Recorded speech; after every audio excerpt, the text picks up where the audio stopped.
வாழ்வோம் வழி. அதுதான் திருவள்ளுவர் சொன்னார். நுண்ணியே நூல்வல தத்தினும் மற்றும் உண்மை அறிவியே மிகவும். அப்ப இதெல்லாம் நான் வெளியில எங்கேயுமே கத்துக்கல. ஆனா அந்த உண்மை அறிவெல்லாம் வெளியில வருது. எப்படி வருது? நமக்குள்ள பதிவு. அவ நமக்கு வேண்டிய பாடத்திட்டங்கள்லாம் தானாக தெரியும். ஏனால் ஞானத்தால் மட்டும்தான். ஞானத்துடைய தேவை என்னன்னா 2 விஷயத்துல இருக்கிறது. கண்டிப்பாக. ஒன்று, இந்த ஜென்மால நீங்க அமைதியாக வாழலாம் ஞானத்துல. இன்னொன்று, இந்த பிறவியற்ற நிலைக்கு நீங்க செல்லணும். அடுத்த பிறவியில் பிறவி இல்லாத நிலைக்கு. இந்த 2க்கும் ஞானம் மட்டும்தான் கை கொடுக்கும். வேற எதனாலே கை கொடுக்க முடியும்? பணத்தால, நிலத்தால, பெண்ணால, உறவால, பதவியினால உங்க மன அமைதியை தரவே முடியாது. ஏன்னா உங்க அமைதி எதுல இருக்குன்னு உங்களுக்கே தெரியாது.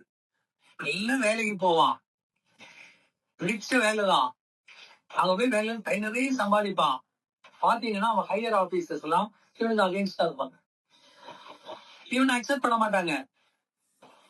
இவன் என்ன கொடுத்தாலும் இவனுக்கு அங்க என்ன இல்ல, அக்செப்டன்ஸ் இல்ல. அப்ப எப்படி இருக்கணும்? வேலையே பிடிக்கல, வேலை செய்ய பிடிக்கல, விருப்பம் வந்துருமா இல்லையா?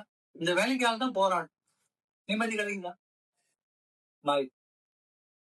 நல்லா லவ் பண்ணி தான் கல்யாணம் பண்றான். அழகான பொண்ணு, நல்ல பொண்ணு, படிக்க பொண்ணு, சொல்லலாம்.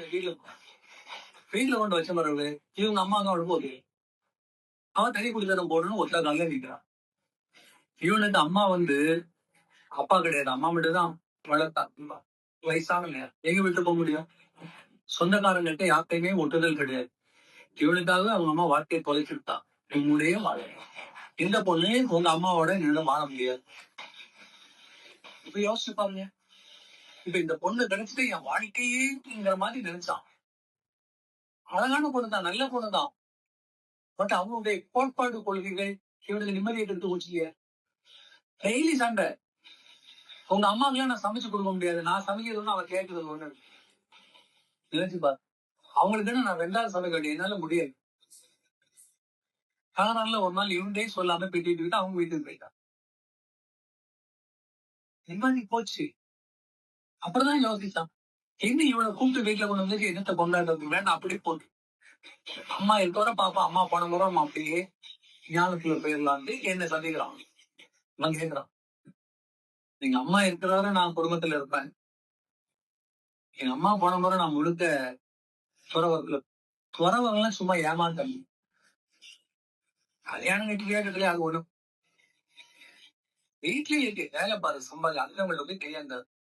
உன் பசிக்கு உன் தேவைக்கு நீ உள்ள தியானம் பண்ண. அதுல மதுரையில அந்த ஒய்ஃப கூப்பிடவே இல்லை, விட்டுட்டாரு. அப்படி காதலிச்சு அவ்வளவு எம்பிஏ பெற்றுவான். என்ன பிரச்சனை? அவளே எம்பிஏ படிச்சு என்ன பிரச்சனை? புருஷனோட சேர்ந்து வாழ முடியுங்க. இன்னைக்கு சமூகத்துல நமக்கு கிடைச்சிருக்கக்கூடிய ஒரு ஸ்கெல்டனே ஃபேமிலி சைக்கம் இல்லையா? அந்த ஃபேமிலி தான் நமக்கு ஒரு நிம்மதியும் ஒரு பாதுகாப்பையும் சந்தோஷத்தையும் கீழ் தெற்கு வரை கொடுக்குது. நம்ம கஷ்டம் அவங்க பாத்துக்குவாங்க, அவங்க கஷ்டம் நம்ம பாத்துக்குவோம். நம்ம கொஞ்சம் நல்லா இருந்தா உறவுகாரங்க நிற்பாங்க, இல்லைன்னா வெட்டிட்டு போவாங்க, ஏதோ ஒண்ணு. அந்த குரு பீசங்கிறது ஃபேமிலி செட்டப் தான். அதையும் தொலைக்காச்சுன்னா அம்மா அப்பாட்ட எவ்வளவு நாள் போயிருக்க முடியும்? அவங்களும் வயசாயிருக்குன்னா யோசிச்சு பாருங்க. அங்க அந்த மந்தையில அது ஒரு கொடுமை என்னன்னா, அந்த பொண்ணு போயிருக்க பிறகு அவளுக்கு தங்கச்சி, அவ கல்யாணம் கேட்குது. அவ அப்பப்ப இவங்க அம்மாண்டைய அப்பாட்டையும் காசு கேட்கிறா. என்னன்னா, அக்கா வீட்டுல இருந்து சோறு போடுறதில்ல, எனக்கு காசு தான். எப்படி இருக்கும் அவங்களுக்கு? ஆனா பாதி அவன் வெட்டிட்டு வந்துட்டான். யாரு உத்தரவு சொன்னா? அவளும் கொடுக்கற இல்ல, எனக்கும் காசு தான்ங்கிறாளாம். ஒரு தடவை அந்த பொண்ணுக்கு அப்பாவை நான் சந்திச்சேன்.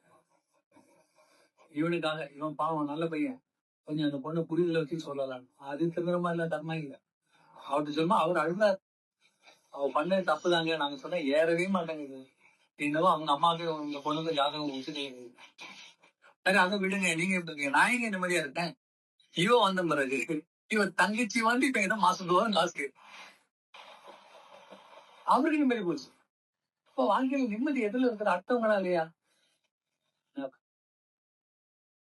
நிம்மதி என்பது உங்கள்கிட்ட தான். அதாங்க